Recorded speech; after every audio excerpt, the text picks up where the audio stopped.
నమస్తే అండి. My farming my passion daily market updates కు స్వాగతం. వీడియో చూసిన వెంటనే ఒక్క లైక్ చేయండి.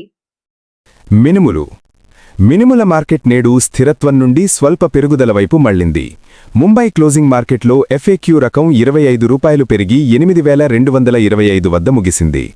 చెన్నైలో ఎస్క్యూ క్వాలిటీపై ₹50 పెరుగుదల కనిపించింది.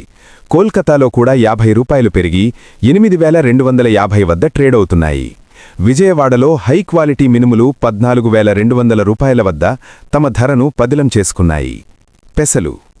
పెసల మార్కెట్ నేడు పెద్దగా మార్పులు లేకుండా స్థిరంగా కొనసాగుతోంది.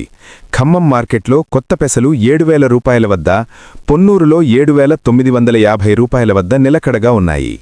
కాన్పూర్ మార్కెట్లో బఠాణీ ధరలు ₹75 తగ్గి ₹4,250 వద్దకు చేరాయి. మసూర్ పప్పు ధరలు అన్ని ప్రధాన మార్కెట్లలో నిన్నటి స్థాయిలోనే స్థిరంగా ఉన్నాయి. ఇక వివిధ మార్కెట్లలోని ధరల వివరాలు చూసేయండి.